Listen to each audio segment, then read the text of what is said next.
Operation కగార్ను తక్షణం నిలిపివేయాలని అన్ని వామపక్ష ప్రజా సంఘాల కాంగ్రెస్ పార్టీ ఆధ్వర్యంలో ఇందిరా పార్క్ దగ్గర ఒక మహత్తరమైన ధర్నాను కూడా నిర్వహించడం జరిగింది। ఈ ఆపరేషన్ కగార్ని మొదటి నుంచి కూడా కాంగ్రెస్ పార్టీ వ్యతిరేకిస్తా ఉంది। ఈ దేశంలో ప్రజాస్వామ్యాన్ని, పౌర హక్కుల్ని, ఆదివాసీ హక్కుల్ని కాపాడాలని కూడా మొదటి నుంచి కూడా కాంగ్రెస్ పార్టీ అగ్రభాగాన పోరాడుతుంది।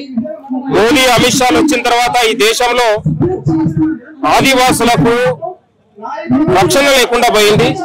సంవత్సరాల తరబడి అడవిని నమ్ముకున్నటువంటి ఆదివాసుల్ని ఇవాళ నక్సలైట్ల పేరు మీద బూటక ఎన్కౌంటర్లు చేస్తూ ఇవాళ అనేక మంది ఆదివాసుల జీవితాల్ని ఇవాళ చెల్లాచెదరైనటువంటి పరిస్థితి మనందరికీ తెలుసు।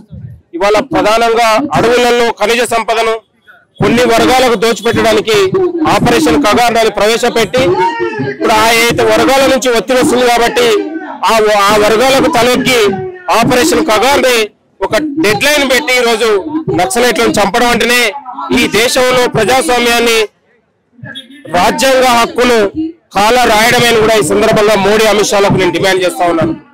ఇవాళ ఈ దేశంలో బీజేపీ వచ్చిన తర్వాత ఒక ప్రజాస్వామ్యానికి ఒక స్వేచ్ఛ లేకుండా పోయింది। మాట్లాడే వాళ్ళ మీద, పోరాడే వాళ్ళ మీద ఇలా అర్బన్ నక్సలైట్లను ముద్ర వేసి ఇవాళ రాహుల్ గాంధీ లాంటి వాళ్ళ మీద కూడా అర్బన్ నక్సలైట్లను ముద్ర వేసి ఈ దేశంలో ప్రజాస్వామ్య హక్కుని కాల రాస్తా ఉన్నారు। ఎన్నికలప్పుడు మనం ఎన్నికలు ప్రజాస్వామ్య కోణంలో జరుగుతా ఉన్నాయి। మనం రాజ్యాంగబద్ధంగా ప్రమాణం చేసినప్పుడు లేని ప్రజాస్వామ్యం ఈరోజు ఇవాళ అధికారం రాగానే దోపిడీ వర్గాలకు కుమ్మక్కైనటువంటి అమిత్ షా, మోడీలు ఈ దేశ సంపదను మొత్తం కూడా అనిలు, అంబానీలకు, రిలయన్స్ వాళ్ళకు దోచిపెట్టి ఇవాళ ప్రజాస్వామ్య హక్కుని కాల రాస్తా ఉన్నారు। ఇది ఆపరేషన్ కగార్ అంటే ఈ దేశంలో పౌర సమాజం మీద తుపాకీ ఎక్కుపెట్టడమే। ఈ దేశంలో ఆపరేషన్ కగార్ అంటేనే ఈ దేశంలో మాట్లాడే వాళ్ళ మీద బూటక ఎన్కౌంటర్లు చేయడమే। కాబట్టి ఈ దేశంలో ప్రజాస్వామ్య స్ఫూర్తి ఉన్నటువంటి ఈ భారతదేశాన్ని ఇవాళ విచ్ఛిన్నం చేసి ఒక హింసా దేశంగా మారుస్తా ఉన్నారు। ఇది సరైనది కాదు।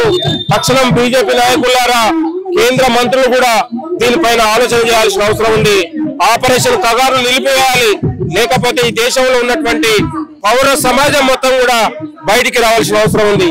ఈ దేశంలో ఉన్నటువంటి ఆపరేషన్ కగారు నిలిపేసేంత వరకు ఈ దేశంలో ప్రజాస్వామ్యవాదులు, పౌర సమాజం అంతా కూడా ఈ బీజేపీ విధానాలను తిప్పికొట్టాల్సిన అవసరం ఉందని కూడా కోరుతా ఉన్నాం। మోడీ, అమిత్ షాలు బరితెగించి ఇవాళ అమాయక ప్రజల్ని బలి చేస్తా ఉన్నారు।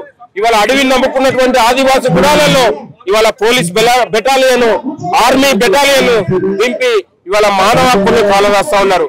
కాబట్టి ఖబర్దార్ మోడీ, అమిత్ షాలు ఎంతకాలం ఎంత అమాయకుల్ని మీరు చంపితే మనుషుల్ని చంపొచ్చో గానీ ఆ యొక్క మనుషుల ఆకాంక్ష ఆగదు, ఆ మనుషుల యొక్క ఉన్నటువంటి ఆవేదన ఆగదు। ఈ చంద్రుడు, సూర్యుడు ఉన్నంత వరకు ఈ దేశంలో పోరాటం ఉంటది, ప్రశ్నించే హక్కు ఉంటది।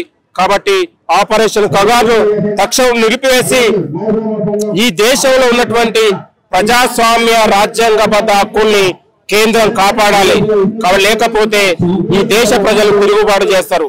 ఈ దేశ ప్రజలే మొత్తం కూడా నక్సలైట్లుగా తయారయ్యే పరిస్థితి కనపడతా ఉంటది। కాబట్టి మనుషులు చంపినంత మాత్రాన, బూటకు ఎన్కౌంటర్ చేసినంత మాత్రాన ఈ ప్రశ్నించే, పోరాడే శక్తిని ఆపలేరని కూడా ఈ సందర్భంగా హెచ్చరిస్తా ఉన్నారు।